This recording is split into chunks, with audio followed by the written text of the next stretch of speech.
സാന്ദ്രാനന്ദാവബോധാത്മകമനുപമിതം കാലദേശാവധിഭ്യാം നിർമുക്തം നിത്യമുക്തം നിഗമശതസഹസ്രേണ നിർഭാസ്യമാനം അസ്പഷ്ടം ദൃഷ്ടമാത്രേ പുനരുപുരുഷാർത്ഥാത്മകം ബ്രഹ്മതത്വം തത്താവത്പാദിതാക്ഷാത് ഗുരുഭവനപുരേ ഹന്ത ഭാഗ്യം ജനാനാം. നമസ്കാരം. സനാതന ധർമ്മ സംഹിതകൾ പങ്കുവയ്ക്കാനായുള്ള ചാനലായ നാദശ്രീയിലേക്ക് എല്ലാവർക്കും സ്വാഗതം. പ്രിയരെ, ചാനൽ സബ്സ്ക്രൈബ് ചെയ്യാനും ലൈക്ക് ചെയ്യാനും ഓർമ്മപ്പെടുത്തിക്കൊള്ളുന്നു. ശ്രീമദ് നാരായണീയത്തിൽ 17ാമത്തെ ദശകത്തിലെ ആദ്യത്തെ ശ്ലോകമാണ് പറഞ്ഞത്. ധ്രുവചരിതം ആരംഭിച്ചു. ഉത്താനപാദ രാജാവിൻ്റെ 2 പത്നിമാർ സുരുചി, സുനീതി. സുരുചിയോട് കുറച്ച് വളരെയധികം പ്രീതിയുണ്ടായി സുനീതിയെ അവഗണിച്ചു. അവഗണിക്കപ്പെട്ടതായിരിക്കുന്ന സുനീതി എല്ലാവിധ ദുഃഖങ്ങളും, ഏറ്റവും വലിയ ദുഃഖം എന്ന് പറഞ്ഞാൽ അതാണ്, അനുഭവിച്ച പോലെയായി മനസ്സ് മരവിച്ച് അവസാനം ത്വാമേവ നിത്യമഗതി ശരണം ഗതാഭൂത്, സർവേശ്വരനായിരിക്കുന്ന ഭഗവത് പാദാരവിന്ദങ്ങളിൽ മാത്രം അഭയം തേടിക്കൊണ്ട് ആശ്വാസം കണ്ടെത്തി. എനിക്ക് തുടർന്ന് പറയുന്നു 2ാമത്തെ ശ്ലോകം. അംഗേ പിതുസുരുചി പുത്രകമുത്തമം തം ദൃഷ്ട്വാ ധ്രുവക്കില സുനീതസുതോധിരോക്ഷ്യൻ ആജിക്ഷിപേ കില ശിശുസ്തുതരാം സുരുച്യ തുസ്സം ത്യജ ഖലു ഭവദ്മുഖേരസൂയ. സുനീതിയുടെ പുത്രനാണ് ധ്രുവൻ. ഈശ്വരഭക്തന് നല്ല ഗുണങ്ങൾ, അമ്മ പറഞ്ഞത് കേൾക്കണ സ്വഭാവമൊക്കെ ഉള്ള ആൾ. സുരുചിയുടെ പുത്രനായ ഉത്തമൻ, എവിടെയും പരിഗണന ഉത്തമനേ ഉള്ളൂ. ധ്രുവൻ അവഗണിക്കപ്പെട്ടു, പത്നി അവഗണിക്കപ്പെട്ടു, അവത്തിൻ്റെ പുത്രനും അവഗണിക്കപ്പെട്ടു. ഇവിടെ പറയണം അംഗേ പിതു സുരുചി പുത്രകം ഉത്തമന്തം. സുരുചിയുടെ പുത്രനായിരിക്കുന്ന ഉത്തമൻ അംഗേ മടിയിലിരിക്കുന്നത് കണ്ടു. ആരുടെ? അച്ഛൻ്റെ. അതവിടെ അണ്ടർസ്റ്റുഡാണ്. പിതു എന്ന് പറഞ്ഞിട്ടുണ്ട് കേട്ടോ. പിതു, അംഗേ പിതു മീൻസ് പിതു അംഗേ, അച്ഛൻ്റെ മടിയിൽ പറഞ്ഞിട്ടുണ്ട്.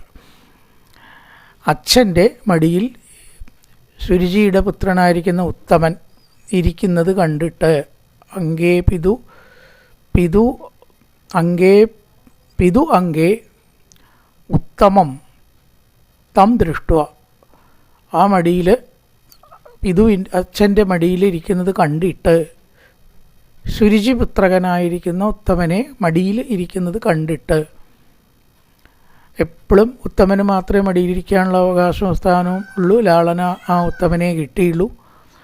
അതുകൊണ്ടാണ് പിതു അംഗേ സുരുചി പുത്രം ഉത്തമം തം ദൃഷ്ട്വ, കണ്ടിട്ട് ധ്രുവനെ എന്ത് ചെയ്തു? സ്വാഭാവികമായിട്ട് അവിടെ ഇരിക്കാൻ കൊതിച്ചു. തൻ്റെ അച്ഛനാണ്, ഒരു സംശയമൊന്നും ഇല്ലല്ലോ. അപ്പോൾ അച്ഛൻ എന്ന ആ സ്നേഹാധിക്യം കൊണ്ട് കുട്ടിക്ക് വേർതിരിവില്ല. തൻ്റെ അമ്മ അവഗണിക്കപ്പെട്ടവളാണെന്നോ അവിടെ ഇരിക്കുന്നത് സുരുചിക്ക് ഇഷ്ടമാവില്ല എന്നോ ചിന്തിക്കാനുള്ള വേർതിരിവോ വകതിരിവോ ഇല്ലാതെ എന്ത് ചെയ്തു?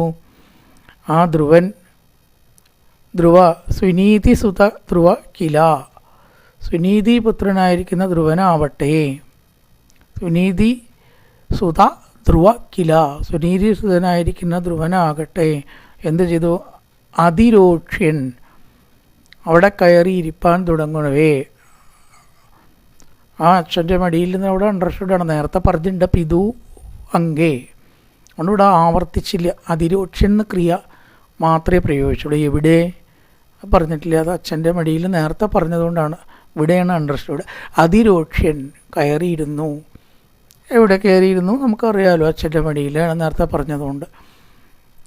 അതിരോക്ഷ്യൻ കയറിയിരുന്നപ്പോൾ ശിശു സുരുച്യ സുരതരം ആജിക്ഷിപേ കില, പാസീവ് വോയിസാണ്. ശിശു ആയിരിക്കുന്ന ധ്രുവൻ, അവിടെ ശിശു ഏത് ശിശു? അതും അണ്ടർസ്റ്റുഡാണ്.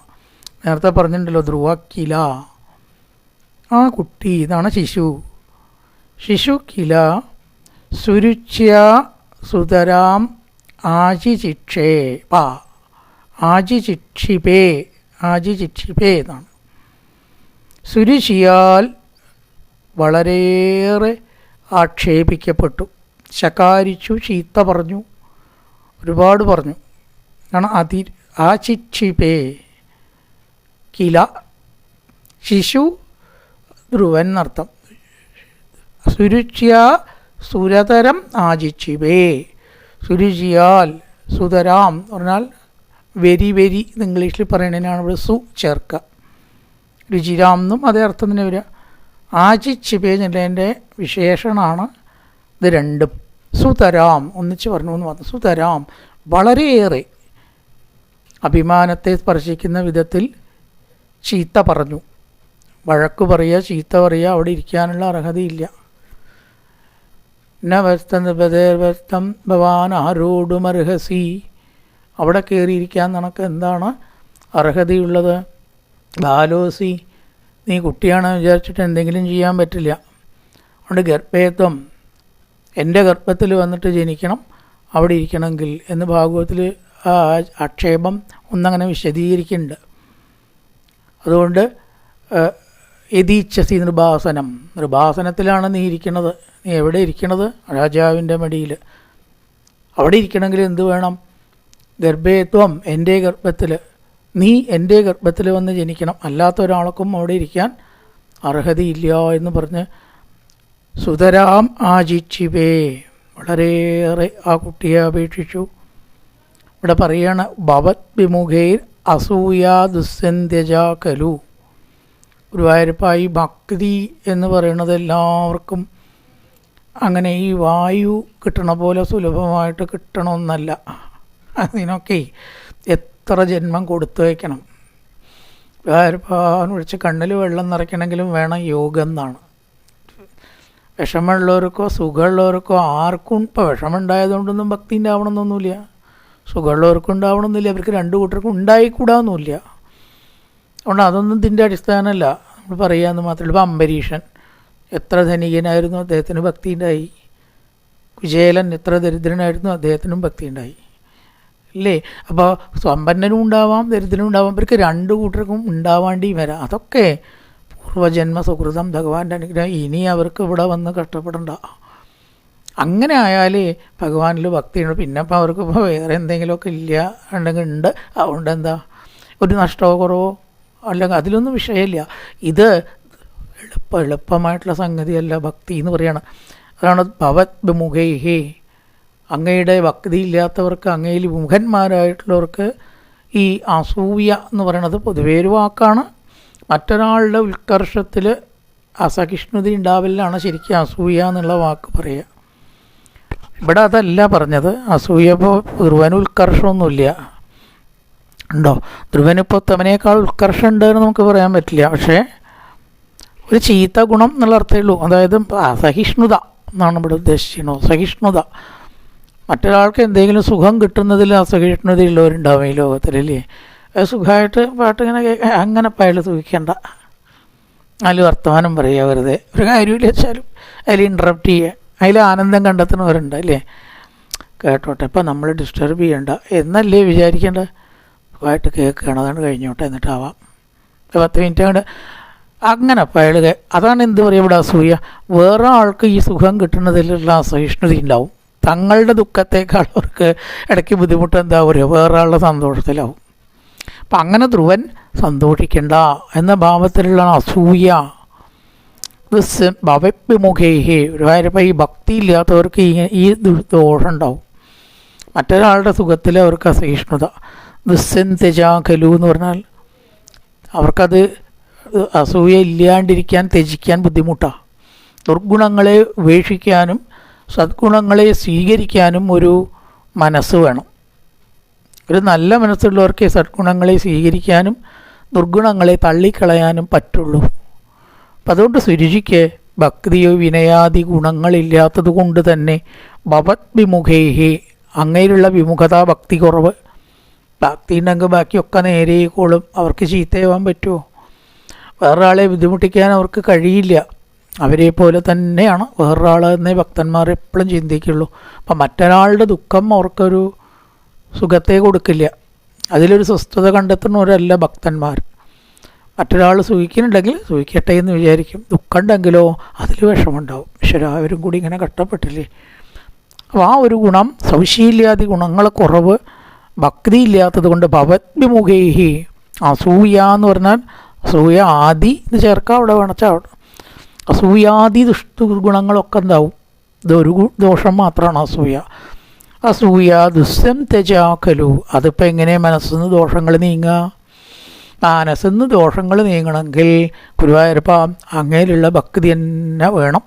എന്നാൽ തന്നെ എന്തുണ്ടാവും, ദുർഗുണങ്ങൾ മനസ്സിന്ന് അങ്ങനെ പോകും ഇല്ലേ? അപ്പം അതില്ലാത്തതുകൊണ്ടാണ് സുരുചി ഇത്തരത്തിലുള്ള ദുർഗുണങ്ങൾക്ക് അടിമയായി ബാലഭാവത്തിലുള്ള ആ കുട്ടിയെ പോലും നോവിച്ചത്. ബാലമനസ്സ് നോവും എന്നെങ്കിലും ചിന്തിക്കണ്ടേ? അതും ഒരു സ്ഥാനത്ത് അമ്മയാണ്, പ്രസവിച്ച അമ്മയുണ്ടെങ്കിൽ അമ്മയുടെ സ്ഥാനമാണ്. അപ്പം മറ്റുള്ളവർക്ക് മാതൃക കാണിക്കേണ്ടതായിട്ടുള്ള ആളല്ലേ? അപ്പോൾ ഒരിക്കലും ഇത് ചെയ്തുകൂടാത്തതാണ്. കുട്ടിയെ അധിക്ഷേപിച്ചു. നവവേർ നിഷ്ഠമൃത്തവരുടെ നിഷ്ഠം ഭവാൻ ആരോടും അർഹസി. എന്നിട്ടോ തപസാരാധയ, തപസ് കൊണ്ട് ആരാധിച്ച് എൻ്റെ ഗർഭത്തിൽ വന്നിട്ട് ജനിക്കണം.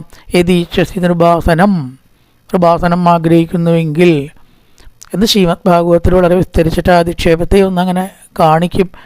അങ്കേ പിതുസുരുചി പുത്രകമുത്തമം തം, പിതു അങ്കേ ഉത്തമം പുത്രം ദൃഷ്ട്വ, അച്ഛൻ്റെ മടിയിൽ ഉത്തമനെ കണ്ടിട്ട്, സുനീതി സുത ധ്രുവ കില അതിരൂക്ഷ്യൻ, സുനീതിയുടെ സുതൻ ധ്രുവൻ അവിടെ കയറിയിരുന്നപ്പോൾ സുരുചിയ ശിശു സുതരാം ആചിക്ഷിപേ, വളരെയേറെ ഭർസിക്കപ്പെട്ടു, ചീത്ത പറയപ്പെട്ടു, ശകാരിക്കപ്പെട്ടു. ഗുരുവായൂരപ്പ ഭവദ്വിമുഖേ അസൂയാ ദുസ്സന്തജാക്കലു. ഈ അസൂയാദി ദുർഗുണങ്ങൾ എങ്ങനെയാണ് ഭക്തി ഇല്ലാത്തവർക്ക് ഉണ്ടാവുക? നല്ല വളമൊക്കെ കിട്ടിയാൽ അവിടെയല്ലേ ചെടി വളരുള്ളൂ. ഈ നല്ല ഗുണങ്ങളൊന്നും വളരാൻ ഭക്തിയില്ലാത്ത സ്ഥലത്ത് പറ്റില്ല. അതുകൊണ്ട് ഗുണങ്ങൾ വളരൂല്ല അവിടെ. പിന്നെയോ വേണ്ടാത്തതൊക്കെ വളരും. അതാണ് ദുസ്സന്തജാകലു ഭവദ്വിമുഖി അസൂയ എന്ന് പറഞ്ഞത്. ഇനി അടുത്ത മോഹിതേ പിതരി പശ്യതി ദാരവശ്യേ ദൂരം ദുരുക്തി നിഗത സഗതോ നിജാംബാം സാഭിസ്വകർമ്മഗതി സംതരണായ പുംസാം ത്വത്പാദമേവ ശരണം ശിശവേശംസ. ചുരുക്കത്തിലാണ് ഇവിടെ വിവരിക്കുന്നത്. തൊന്മോഹിതേ പിതര പശ്യതി മാരവശ്യേ, അവിടെ മായ ബാധിച്ചതുകൊണ്ടാണ്, രാജാവാണ് പറയുമ്പോൾ അധികാരമുണ്ട്. സുരുചി അവിടുന്ന് പാട്ടി അയക്കാനുള്ള അധികാരം അടക്കമുണ്ട്, ആട്ടിപ്പയക്കാൻ. ആർക്ക്? ഈ രാജാവിന്. പക്ഷെ അവളിലുള്ള സ്നേഹപാരവശ്യവും മായ ബാധിച്ച ആ ഒരു അവസ്ഥയും കീഴടങ്ങലും കൊണ്ട് അവൾക്ക് അപ്പുറത്തേക്ക് ചിന്തിക്കാൻ നൃപന് സാധിച്ചില്ല. കാരണം പിതൊന്മോഹിതേ പിതരി, ഗുരുവായൂരപ്പ അങ്ങയുടെ മായയിൽ അങ്ങനെ പെട്ടാൽ ഏതൊരാളാ മായയിൽ കുടുങ്ങാത്ത? ബ്രഹ്മാവടക്കം തൻ്റെ പുത്രിയായിട്ടുള്ള സരസ്വതിയിൽ ഉണ്ടാവാൻ പാടാത്ത വിചാരം ഉണ്ടായില്ലേ മനസ്സിൽ? അതിലും ഇത് വേദജ്ഞനായിരിക്കുന്ന ബ്രഹ്മാവിനില്ലാത്ത ആ ഒരു ഇതൊന്നും ഇപ്പോൾ വേറെ ആൾക്കുണ്ടാവുമോ? അതുകൊണ്ട് ആ സ്ത്രീയിലിങ്ങനെ ആകൃഷ്ടനായിക്കൊണ്ട് അവളുടെ ഇച്ഛയ്ക്കോ ഇംഗിതത്തിനോ അപ്പുറം പ്രവർത്തിക്കാൻ മായയിൽ കുടുങ്ങിയത് കാരണം കഴിവില്ലാതെ ത്വന്മോഹിതേ പിതരി പശ്യതി ദാരവശ്യേ. എന്തുകൊണ്ടാണ്? ദാരവശ്യേ, ദാരം ഭാര്യയ്ക്ക് അടിമപ്പെട്ടിട്ട്, വശ്യേ അടിമപ്പെട്ടത് കൊണ്ട്. ഉറച്ചൊന്ന് നോക്കിക്കഴിഞ്ഞാൽ അപ്പുറം പറയാം ധൈര്യമില്ലാത്തവൻ ആയി തീർന്നിട്ട്. ദൂരം ദുരുക്തി നിഗതസ്തഗതോ നിജാംബാം, വേഗം എന്ത് ചെയ്തു? തൻ്റെ അമ്മയുടെ അടുത്തേക്കാണ് പോയി. കുട്ടികളൊക്കെ ആകെ ആശ്രയം. പിന്നെ എന്തേ ഉള്ളൂ, അമ്മേന്ന് വിഷമം വരുമ്പോഴും വിളിക്കുക, സുഖം വരുമ്പോഴും അങ്ങനെ വിളിക്കുക. അമ്മേ ഉണ്ടോ, എനിക്ക് നല്ല മാർക്ക് കിട്ടിയിട്ടുണ്ട്, അയ്യോ അമ്മേൻ്റെ കൈ പൊട്ടിയിട്ടുണ്ട് വീണിട്ട്. ആരോടാ പറയുക? രണ്ടും കുട്ടികൾക്ക് അമ്മയുള്ളൂ പറയാൻ. നിജാംബാം, അതുകൊണ്ട് നിജാംബാംഗത തൻ്റെ അമ്മയുടെ അടുത്തേക്കാണ് പോയി. ദൂരം ദുരുക്തി നിഗത സഗതോ നിജാംബാം, ആ ശകാരവാക്കിനാൽ വളരെയേറെ മുറിവേൽപ്പിക്കപ്പെട്ടിട്ട്. ദൂരം ദുരുക്തി നിഗത സഗതോ നിജാംബാം, ദുരുക്തി വേണ്ടാത്ത വാക്കുകൾ, ചീത്ത വാക്കുകൾ, സുരുചി പറഞ്ഞതായിട്ടുള്ള ചീത്ത വാക്കുകളാൽ നിഹത, ഏകദേശം ഹനിക്കപ്പെട്ടു എന്ന വാക്കിൻ്റെ അർത്ഥം വരിക കേട്ടോ. നിഹത എന്ന് പറഞ്ഞപ്പോൾ ഇവിടെ അതില്ലെങ്കിലും അത്രയേറെ എന്തായി, നിഹത ശരവാക്കുകളാൽ വളരെയേറെ ഹനിക്കപ്പെട്ടു എന്ന് പറഞ്ഞാൽ മുറിവേൽപ്പിക്കപ്പെട്ടു, അങ്ങനെയാവാം. ഈ ഹനിക്കുക എന്നുള്ള വാക്കിന് പല അർത്ഥമാണ്. ഇവിടെ മുറിവേൽപ്പിക്കപ്പെടുക. സതീദേവിയോട് പരമേശ്വരൻ പറയേണ്ട, സതി, ആയുധങ്ങളെ കൊണ്ടുള്ള മുറിവുണ്ടല്ലോ കുറേ കഴിഞ്ഞാൽ ഉണങ്ങും. ശിലീമുഖേ, ഭഗവാൻ ഉപയോഗിച്ച വാക്ക് ശിവൻ, ശിലീമുഖേ, ശൂലങ്ങളെ പോലെ മൂർച്ചയുള്ള ആയുധങ്ങളെ കൊണ്ട് ശരീരത്തിൽ മുറിവേറ്റ അത് ചിലപ്പോൾ കുറച്ച് കഴിഞ്ഞാൽ മാറും അല്ലേ. മരുന്ന് വയ്ക്കുക, കെട്ട്, ഓയിൻമെൻറ്റ് പുരട്ടുക ചെയ്താൽ മാറിക്കൂടാന്നില്ല. പക്ഷേ നമുക്ക് കേൾക്കാൻ പറ്റാത്തൊരു വാക്ക് അങ്ങനത്തെ ആൾക്കാരിൽ നിന്ന് കേട്ടാൽ അതൊരിക്കലും മറക്കാൻ പറ്റില്ല. ആജീവനാന്തം അത് നമ്മളെ വേട്ടയാടും അല്ലേ. എന്നാലും അയാൾ അന്ന് ആ പറഞ്ഞ വാക്കുണ്ടല്ലോ മറക്കാൻ പറ്റില്ല കേട്ടോ എന്നാണ്. അപ്പം അതാണ് ഇവിടെ ഉണ്ടായത്. നിഹത അതാണ് ദൂരം, ദുരുക്തി, നിഹത, ദൂരം, വളരെ കലശലായിട്ടുള്ള വാക്കുകളാൽ സങ്കടപ്പെടുത്തി നിഹനിക്കപ്പെട്ട ആത്മാവിന് മുറിവേൽപ്പിക്കപ്പെട്ടിട്ട് ധ്രുവകുമാരൻ എന്തു ചെയ്തു? ഗതോ നിജാംബാം, അമ്മേന്ന് വിളിച്ചിട്ട് കരഞ്ഞുകൊണ്ട് രണ്ട് കണ്ണിൽ നിന്നും വെള്ളമൊഴുക്കി. തൻ്റെ അവകാശമല്ലേ അച്ഛൻ, അല്ലേ, അച്ഛൻ അടുത്ത് കിടക്കുക, അച്ഛൻ്റെ അടുത്ത് കിടക്കുക, കാല് മേലി വെച്ച് കിടക്കും കൂടിയും ചെയ്യും. നമ്മുടെ മേലൊക്കെ ഒരാൾ കാല് വെച്ചാൽ നമുക്ക് അസ്വസ്ഥത ഉണ്ടാവുമോ എന്നും കൂടി ചിന്തിക്കില്ല. അച്ഛനതൊക്കെ ഒരു സുഖമായിട്ട് എടുക്കുകയും ചെയ്യൂലേ. അപ്പം അത്രയും തൻ്റെ പുത്രന് അധികാരമുണ്ട് അച്ഛൻ്റെ മുകളിലൊരു സ്നേഹരൂപേണയുള്ള അധികാരമാണത്. അത് കൂടി തനിക്ക് അധികാരമില്ല, അതിനും കൂടി പഴി കേൾക്കേണ്ടി വരിക എന്നതിൽ മനം നൊന്തതായിട്ടുള്ള ബാലമനസ്സാണ്. പ്രായമൊന്നും ആയിട്ടില്ല, 5 വയസ്സേ ആയിട്ടുള്ളൂ. സഗതോ നിജാംബാം, അമ്മേന്ന് വിളിച്ചിട്ട് അല്ലേ കരഞ്ഞുകൊണ്ട് അമ്മയുടെ അടുത്തേക്കാണ്ട് പോവുകയാണ്. എന്നിട്ടോ വേണ്ടാത്തൊന്നും സുരുചി അപ്പോഴും പറഞ്ഞു കൊടുത്തില്ല. നല്ലത് ശീലിച്ച നാവുമ്പിൽ നല്ലതേ വരൂ, വേണ്ടാത്തത് പറഞ്ഞ് ശീലിച്ചവർക്കോ അതേ വരൂ. നല്ല കാര്യങ്ങളും കൂടി ചില ശകാരിച്ചിട്ടാണ് പറയുക. അങ്ങനെ അവരുടെ നാവുമ്പിൽ അത്രേ വരാൻ. ചില ആൾക്കാർ സ്നേഹത്തിൽ പറയുകയാണെങ്കിലും കൂടി അങ്ങനെ ഒരു രീതിയിൽ പറയുന്ന ചില ആൾക്കാരെ നമുക്ക് കാണാം അല്ലേ. അവിടെ ഇരുന്നോളൂ കേട്ടോ, ഇരിക്കൂ എന്ന് പറഞ്ഞു ഇരിക്കുക എന്നേ പറയുള്ളവർക്ക് എന്താ ചെയ്യുക? ഇവിടെ ഇരിക്കാപ്പം എന്താ ഞാൻ പറയണോ? തയ്ക്ക് ഇവിടെ എപ്പോഴും ഇരിക്കുക, അവിടെ ഇരിക്കേ. ഇങ്ങനെ ഒരു ജാതി സ്നേഹത്തിൽ ലോകിയാണെന്നാണോ വെപ്പ്. അപ്പോൾ അതും കൂടി ഒരു കളിയാക്കണ രീതിയിലോ അങ്ങനെ നോക്കി ലോകത്തിൽ കാണാം. അന്ന് യോഗ്യാന്നാണ് അപ്പോൾ അവരുടെ വെപ്പ്. പക്ഷെ അതും കൂടി ഒരു നമ്മളെ ഇങ്ങനെ ലേശമൊന്നും ഇങ്ങനെ താഴ്ത്തി പറയുന്ന ആൾക്കാർ ലോകത്തിലുണ്ട്. നേരെ മറിച്ച് ചീത്ത പറയുകയാണെങ്കിലും കൂടിയോ മൃദു ആയിട്ടുള്ള വാക്കുകൊണ്ട് പറയണവർ നമുക്കറിയാം അല്ലേ. നമ്മുടെ അമ്മമാരൊക്കെ പഴയ കാലത്ത് ദേഷ്യം വന്നാലും കൂടി എന്താ പറയുക, എന്താ അപ്പൂത്, ഏറ്റവും വലിയ ശകാരമാണ് എന്താ അപ്പൂത് എന്ന് അവർ നാവുമ്പോൾ അങ്ങനെ വരുള്ളൂ. കുറച്ചും കൂടി തീവ്രമായിട്ട് കുട്ടിയെ ചീത്ത പറയാൻ അവരെ കൊണ്ട് പറ്റില്ല. ചിലപ്പോൾ അവനെ കൊണ്ട് ഞാൻ തോറ്റു എന്നും പറയും. ഇതിലപ്പുറം ഒന്നും ഇല്ലേ, എടാ പോടാന്നോ അങ്ങനെയാണ് നീ നേരെയാവില്ല, ഇതൊന്നും അവരുടെ നാവുമെന്ന് വരില്ല. അപ്പോൾ സുരുചി ഇപ്പം എന്ത് ചെയ്തു? തൻ്റെ പുത്രൻ ദുഃഖിച്ചതാണെങ്കിലും സുരുചിയെ കുറ്റം പറഞ്ഞില്ലേ സുനീതി. അതാണ് ഇവിടെ സുനീതിയെ വേണമെങ്കിൽ സുരുചിക്ക് കുറ്റം പറയാം ഇല്ലേ. ചെറിയമ്മോട് പോയിട്ട് പണി നോക്കാൻ പറയാം നീ, അവളിപ്പോൾ ആരാ? ഞാനും രാജാവിൻ്റെ ഭാര്യനെയാണ് എന്നൊക്കെ പറഞ്ഞ് ലഹളി ഉണ്ടാക്കിക്കൂടെ? വേണച്ചാൽ താനും ഭാര്യനെയല്ലേ എങ്ങനെയായാലും. പക്ഷെ അതൊന്നും ഈ ബാലമനസ്സിൽ കളങ്കം ചാർത്തണ്ട എന്നാണ് തോന്നിയത്.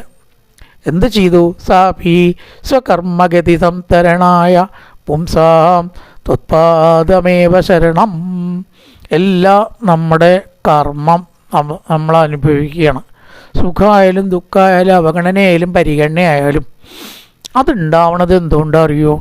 നമ്മുടെ പൂർവ്വജന്മകർമ്മമാണ്. അതിനാരും ഉത്തരവാദിയല്ല. ഇത് ഈ പറഞ്ഞ പോലെ നമുക്കൊക്കെ നോക്കേണ്ട ഒരു കാര്യമാണ്. കഥ അവിടെ നിൽക്കണമെന്ന് മാത്രം. നമ്മൾ അനുഭവിക്കേണ്ടതായിട്ടുള്ള സുഖമാവട്ടെ ദുഃഖമാവട്ടെ ഒന്നും തന്നെ വേറൊരാൾ കാരണമല്ല വരുന്നത്. നായഞ്ജനോ മേ സുഖദുഃഖഹേതുർ നദേവതാത്മാ ഗൃഹകർമ്മകാല. ഗ്രഹമോ കർമ്മമോ കാലമോ ഒന്നുമല്ല സുഖദുഃഖത്തിന് കാരണം. മനപരം കാരണമാമനന്തി സംസാരചക്രം പരിവർത്തയത്തെ. സംസാര ദുഃഖത്തെ ഉണ്ടാക്കുന്നത് മുഴുവൻ എന്താണ്?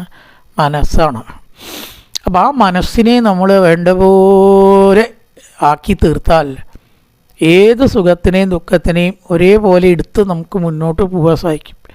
സുഖം വരുമ്പോൾ വല്ലാണ്ട് സന്തോഷിക്കാണ്ടിരിക്കുക, ദുഃഖം വരുമ്പോഴോ അത് നമ്മുടെ കർമ്മഫലമാണ്, അത് വേറൊരാളല്ല അതിന് ഉത്തരവാദി.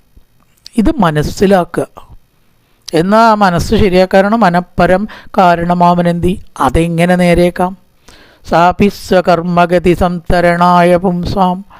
നമ്മൾ കർമ്മത്തിൻ്റെ ഫലം ഈ ജന്മത്തിൽ വന്നത് ബാധിക്കാതെ ഇരിക്കാൻ, കർമ്മത്തിൻ്റെ ഫലം വരും, മാറ്റാൻ പറ്റില്ല, പക്ഷെ അത് നമ്മളെ ബാധിക്കാണ്ടേക്കാനേ പറ്റൂ. ഇത് വലിയൊരു തത്വമാണ്. എന്ത് നമ്മുടെ വരും, വരാണ്ടെന്നൊരിക്കലും. മഴ പെയ്യുന്നുണ്ട്, നിവൃത്തിയില്ല, കുട പിടിക്കാനേ നമുക്ക് പറ്റൂ, പെയ്തോട്ടെ. അങ്ങനെ ആ ദുഃഖത്തിനെ നമ്മളെ ബാധിക്കാതെ ആക്കാനാണ് എന്ത്, മനഃപരം കാരണമാമനന്തി, മനസ്സ് എല്ലാറ്റിനും കാരണമാണെന്ന് പറഞ്ഞാൽ അതിനെ നിയന്ത്രിച്ച് പിടിക്കുക, മനസ്സിനെ ഒരു കുടയാക്കിയിട്ടാണ് മാറ്റുക. അല്ലാണ്ട് അതിനെ മുഴുവൻ ഉൾക്കൊള്ളുന്ന സംഗതിയായിട്ട് മനസ്സിനെ മാറ്റരുത്, കുടയാക്കിയിട്ട് മാറ്റി നോക്കൂ. മനസ്സിലുള്ള കുടയായിട്ട് നൂർത്തുക, ഇവിടെ ഇതിൻ്റെ ഉള്ളിലേക്ക് കിടക്കണ്ട. ഏത് ദുഃഖമായിക്കോട്ടെ, കഷ്ടമാവട്ടെ, നോ അഡ്മിഷൻ എന്ന് പറഞ്ഞിട്ടൊരു ബോർഡ് അവിടെ വയ്ക്കുക. അതിന് ഒരു കാര്യം വേണം, അവിടെ ഒരു മതിൽ വേണ്ടേ? മതിലില്ല വെച്ചപ്പോൾ ഈ ദുഃഖം കയറി വരും, അതിന് തടയണ, അങ്ങനെ തടയാൻ പറ്റണൊരു കാര്യമൊന്നുമല്ല അത്. അതിനാണ് ഭക്തിയാകുന്ന മതിലാണ്ട് കെട്ടുക. ഈശ്വരഭക്തി ആകുന്ന മതിൽ കനത്തതായിട്ട് കെട്ടി ഒരു ബോർഡാണ്ട് വയ്ക്കുക, നോ അഡ്മിഷൻ. വൈരാഗ്യമാകുന്ന ബോർഡ് അവിടെ വെച്ച് നോക്കൂ, ദുഃഖം അവിടെ നിൽക്കും, അങ്ങോട്ട് വരില്ല. തത്പാദമേവ ശരണം, ഭഗവത് പാദപത്മത്തിലുള്ളതായിരിക്കുന്ന സേവ അതന്നെയാണ് അതിനുള്ള മാറുപാട്. ആ മതിലാണ്ട് കെട്ടി നോക്കൂ, ദുഃഖങ്ങൾക്ക് നോ അഡ്മിഷനാവും. തത്പാദമേവ ശരണം ശിശവേ ശംസ. കുട്ടി, ഏത് പ്രശ്നത്തിനും പരിഹാരവുമാണ്, ഏത് പ്രശ്നം ഉള്ളിലേക്ക് കടത്താതിരിക്കാനുള്ള മാർഗമാണ്. തത്പാദമേവ ശരണം. ഈശ്വര സേവ, ഭഗവാന്റെ കഥകൾ കേൾക്കുക, നാമം ജപിക്കുക, കഴിയുന്നത്ര സമയം അതിൽ കുറച്ച് ചിലവാക്കുക. സത്യത്തിൽ നമ്മുടെ ജീവിതത്തിലെ 24 മണിക്കൂറിൽ ഏറ്റവും കുറഞ്ഞ സമയം നമ്മൾ ഏതിനാണ് ചിലവാക്കണം? ഏറ്റവും കൂടുതൽ വേണ്ട കാര്യത്തിനാണ് ചിലവാക്കണത്. ഒരു 5 മിനിറ്റ് വിളക്കൊന്ന് കൊളുത്തി ഒഴിഞ്ഞാൽ അവിടെ വെച്ചു, കൃഷ്ണൻ്റെ വീടൊക്കെ നോക്കിക്കോളൂ, ഞാൻ പോകാട്ടോ. വൈകുന്നേരം വന്ന് അയ്യോ നേരം വൈകി വിളക്കൊളുത്തി, അതും കൂടി ഓർമ്മയില്ല. ആരെയോ ബോധിപ്പിക്കാൻ വേണ്ടി അതവിടെ കൊളുത്തി വയ്ക്കണം. ചിലപ്പോൾ 4 നമശിവായും കൂടി ചെല്ലാത്ത എത്രയോ ആളുകളുണ്ട് ഇല്ലേ? അപ്പം അതിന് പകരം കുറച്ച് സമയമൊക്കെ ഇതിനാണ് നീക്കി വയ്ക്കുക. കഴിയണ ജീവിതം ഓരോ സൂര്യോദയത്തിനോട് കൂടിയിട്ടും വിളക്ക് കൊളുത്തുമ്പോഴും നമ്മുടെ ജീവിതം കഴിയണം, അത് ഓർക്കണം. അപ്പം അതിന് മുന്നേ എന്ത് ചെയ്യുക? 4 നാമം ജപിക്കുക, കുറച്ച് കാര്യങ്ങൾ ഈശ്വര വിഷയത്തിൽ സമയം കണ്ടെത്തുക. സമയം നമ്മളെ തേടി വരുമൊന്നുമില്ല, നമ്മൾ സമയം ഉണ്ടാക്കുന്ന വേണം. ഈ വണ്ടി നമ്മുടെ സമയത്തിന് വരില്ല. അവിടെ എഴുതി വെച്ച സമയത്തിന് അത് വരും, അപ്പോൾ പോയില്ല വെച്ചാൽ അത് അതിൻ്റെ പാട്ട് പോകും. ഇതേപോലെയാണ് സമയം നമ്മളെ തേടിയിട്ട് എല്ലാ കാര്യങ്ങളൊക്കെ. ഈ കാശിക്ക് പോകാൻ അലക്കുകാരൻ്റെ കഥ പറയും. എല്ലാ അലക്ക് കഴിഞ്ഞിട്ട് അയാൾക്ക് കാശിക്ക് പോകാൻ പറ്റുമോ? ഈ പ്രപഞ്ചത്തിലത്തെ പ്രാരബ്ധം കഴിഞ്ഞിട്ടൊന്നും നമുക്ക് ഈശ്വരസേവ പറ്റില്ല. ഒരു സംശയം അതിന് വേണ്ട. നമ്മൾ സമയം കണ്ടെത്താണ്, അത് കഴിഞ്ഞിട്ട് മതി ബാക്കി കാര്യങ്ങൾ. അതുകൊണ്ട് ആ ഈശ്വര സേവ കൊണ്ട് നമ്മുടെ മനസ്സിനെ നല്ലപോലെ ബലപ്പെടുത്തിയാൽ എന്തുണ്ടാവില്ല? ദുഃഖങ്ങളും പ്രാരബ്ധങ്ങളും അതിനകത്തേക്ക് കയറില്ല. ഒക്കെ ഓരോ ശ്ലോകത്തിലും എത്ര കാര്യങ്ങളാണ് പറയണത്. തത്പാദമേവ ശരണം ശിശവേ ശംസ. തുടർന്ന് ആ കുട്ടി തപസ്സിന് പോകുന്നതായിട്ടുള്ള കാര്യങ്ങളൊക്കെയാണ്. നല്ലൊരു പ്രഭാതം എല്ലാവർക്കും ആശംസിച്ചുകൊണ്ട് നിർത്തുന്നു. നമസ്കാരം.